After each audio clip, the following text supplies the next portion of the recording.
രൺവീർ സേന പോലെയുള്ള സവർണ സേനകളുണ്ടായിരുന്ന ആയുധധാരികളായ സവർണ സേനകളുണ്ടായിരുന്ന ഒരു സംസ്ഥാനമാണ് ഏത് ലാലു പ്രസാദിൻ്റെ ബീഹാർ.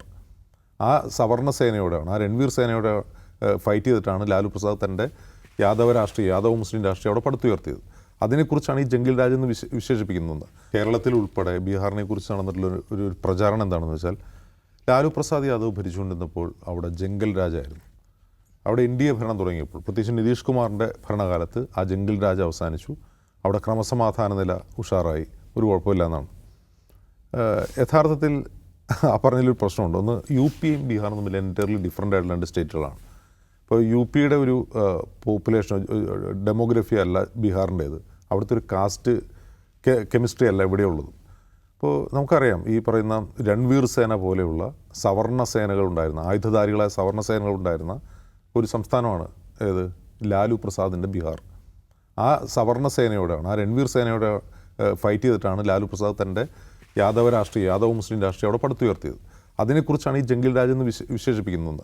അവിടെ ലോ ആൻഡ് ഓർഡർ പ്രശ്നങ്ങളില്ലായിരുന്നു എന്നുള്ളതല്ല പ്രശ്നം, അന്നത്തെ രാഷ്ട്രീയ സാഹചര്യത്തെക്കുറിച്ചാണ് ഞാൻ പറയുന്നത്.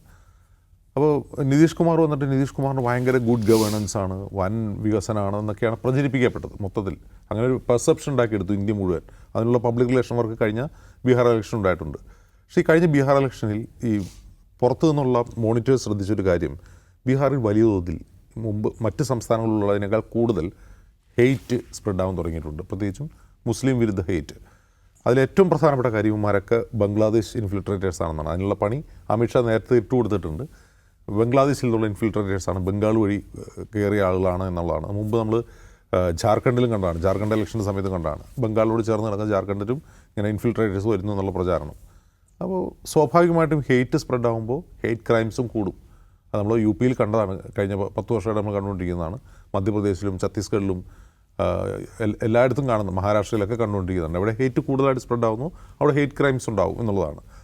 അപ്പോൾ നമ്മളിപ്പോൾ ഇത്രയും നാളും ഈ ലിഞ്ചിങ്ങിനെ പറ്റിയുള്ള വാർത്ത മറ്റ് സംസ്ഥാനങ്ങളിൽ നിന്ന് കേൾക്കുന്നു, ബീഹാറിൽ നിന്ന് വളരെ കുറച്ച് കേട്ടിരുന്നുള്ളൂ. അത് ശരിയാണ്, അതിപ്പോൾ ബീഹാറിലേക്ക് സ്പ്രെഡ് ആകുന്നു എന്നുള്ളതാണ്. ബീഹാറിൽ അത് കൂടുതൽ ശക്തമാവാനുള്ളൊരു സാധ്യതയാണ് നമ്മളിപ്പോൾ കാണുന്നത്. അപ്പോൾ ഒന്ന് ആലോചിച്ച് നോക്കുക, അപ്പോൾ ഈ ലോകത്തെ ഏറ്റവും മോശം ഹെയ്റ്റ് ക്രൈമുകളൊന്നാണ് ലിഞ്ചിങ്.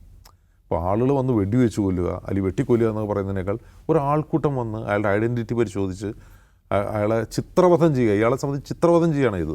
ചെവി മുറിച്ചെടുക്കുന്നു, പ്ലെയർ ഉപയോഗിച്ച് വിരൽ മുറിച്ച് മാറ്റുന്നു.